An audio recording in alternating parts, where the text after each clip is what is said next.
Adolescence, a time of change, a time of discovery, but also a time of great vulnerability.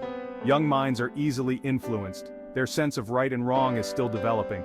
They crave acceptance and belonging, this makes them susceptible to negative influences, peer pressure, social media. These factors can lead them down a dangerous path. The teenage brain is a work in progress. The prefrontal cortex, responsible for decision-making and impulse control, is not fully developed. This can lead to risky behavior and poor judgment. Emotions run high during adolescence, hormones surge. This can result in impulsive actions and exaggerated responses. Adolescence is a delicate balancing act. Teens are caught between childhood and adulthood. Technology has revolutionized our world, but it has also created new avenues for crime. Social media in particular has a profound impact on young people. It can be a powerful tool for connection and communication, but it can also be a breeding ground for cyberbullying, online predators, and exposure to violent content. The pressure to conform to online personas can be immense. Cyberbullying has become rampant. It can have severe consequences for a teenager's mental health. The digital age presents new challenges in addressing juvenile crime. The case of McKenzie Shurilla sent shockwaves through the community of Stark, Florida. This 17-year-old girl was brutally murdered. Her killers? Two teenage girls, Rachel Shoaf and Sheila Eddy, whom she considered her friends. This case is a stark reminder of the dark side of teenage relationships. McKenzie was a popular cheerleader. She had her whole life ahead of her, but her life was cut short in a senseless act of violence. On February 6, 2014, McKenzie was lured to a wooded area by her supposed friends.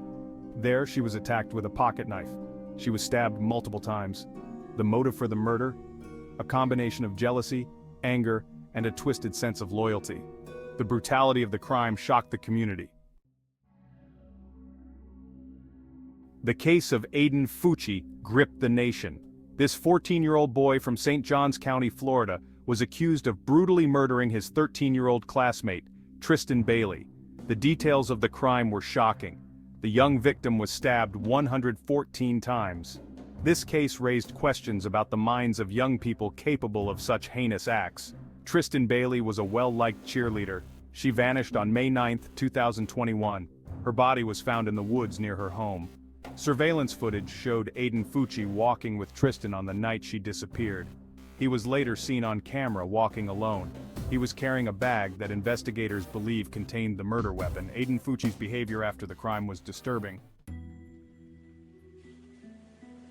Section 5, Echoes of Violence, the cases of Miller and Goodale and Shoaf and Eddy. The cases of Willard Miller and Jeremy Goodale and Rachel Shoaf and Sheila Eddy share chilling similarities. Both involved teenage perpetrators and victims. Both resulted in the loss of innocent lives. These cases remind us that violence can erupt anywhere, even in seemingly peaceful communities. Willard Miller and Jeremy Goodale, both 16 at the time, were charged with the murder of their Spanish teacher, Nohema Graber, in Fairfield, Iowa, in 2021. The motive appeared to be a dispute over grades. The brutality of the crime shocked the small town. Rachel Shoaf and Sheila Eddy, both 16 at the time, were convicted of the murder of their friend Skylar Neese in Morgantown, West Virginia, in 2012. The motive in this case remained unclear. The girls lured Skylar into the woods and stabbed her to death. They then attempted to cover up their crime. Section 6. Unraveling the Mind, Psychological Factors in Juvenile Crime. Understanding the psychological factors that contribute to juvenile crime is crucial. Adolescence is a period of rapid brain development. It's a time when young people are particularly susceptible to peer pressure and environmental influences. A complex interplay of factors can lead a teenager down the path of criminal behavior. One significant factor is the underdeveloped prefrontal cortex in adolescence. This part of the brain is responsible for impulse control, judgment, and long-term planning. Its immaturity can lead teenagers to make rash decisions without fully considering the consequences. They may engage in risky behavior to impress their peers or seek thrills. Another factor is the influence of peer pressure. Teenagers are highly attuned to social hierarchies and acceptance within their peer groups. They may feel pressured to conform to group norms, even if those norms involve illegal or harmful activities. The desire for approval can override their better judgment. Section 7. the scales of justice, navigating the legal system. The legal system faces a complex challenge with juvenile offenders. Balancing accountability with rehabilitation is key. Unlike adults, the juvenile system focuses on rehabilitation. Minors are processed through specialized juvenile courts. Judges and probation officers are trained to work with youth. The focus is on addressing underlying causes and interventions. Sentencing varies based on crime severity and resources. Options range from probation to detention. Serious offenses may lead to adult trials and harsher penalties. The system recognizes youth's capacity for change. Rehabilitation includes counseling, education, and vocational training. Section 8. A chance for redemption, prevention and rehabilitation. Preventing juvenile crime and rehabilitating young offenders is crucial for creating a safer and more just society. Early intervention programs, community-based initiatives, and comprehensive rehabilitation services are essential for breaking the cycle of delinquency and providing young people with the opportunity to turn their lives around. Prevention efforts often focus on addressing the root causes of juvenile crime such as poverty, lack of educational opportunities, and exposure to violence. Early childhood intervention programs aim to provide children with a strong foundation for success by supporting their cognitive, social, and emotional development. Community-based initiatives may offer after-school programs, mentoring opportunities, and recreational activities to keep youth engaged and off the streets. Rehabilitation programs for juvenile offenders typically involve a combination of individual and group counseling, educational and vocational training, and substance abuse treatment.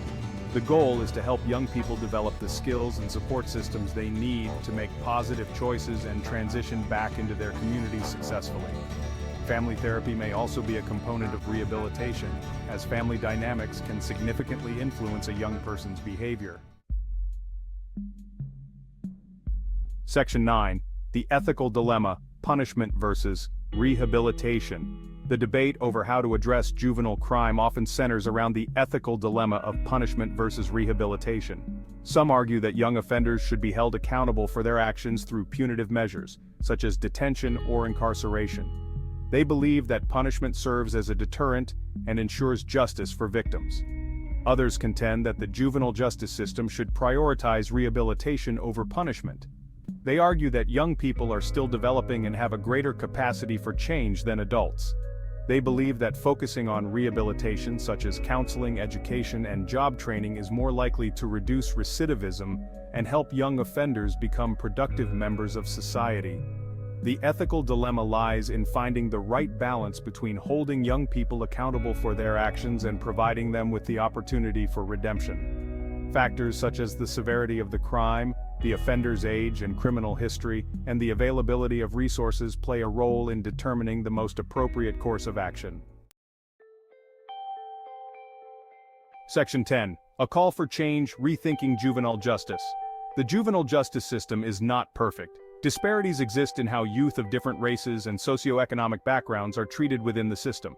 Critics argue that some youth are overpunished, while others do not receive adequate support and services. A call for change is necessary to address these disparities and ensure that the system is fair and just for all youth. One area of concern is the overrepresentation of minority youth in the juvenile justice system. Studies have shown that Black and Hispanic youth are more likely to be arrested, detained, and incarcerated than their white counterparts, even for similar offenses.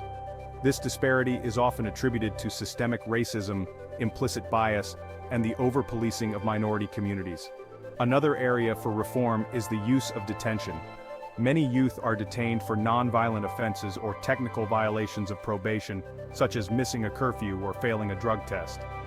Detention can have harmful consequences for young people, disrupting their education, separating them from their families, and exposing them to negative influences. Section 11. A balanced approach, protecting the future. Protecting our future requires a balanced approach to juvenile crime, one that combines accountability with understanding, punishment with rehabilitation. We must recognize that young people are capable of both great mistakes and remarkable growth. Our response to their actions should reflect this duality. We must invest in prevention programs that address the root causes of juvenile crime, poverty, lack of opportunity, and exposure to violence.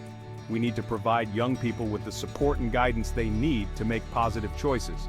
This includes access to quality education, mental health services, and mentorship programs. For those who do offend, we must offer meaningful opportunities for rehabilitation. This means providing access to counseling, education, and job training programs that equip them with the skills and support they need to turn their lives around.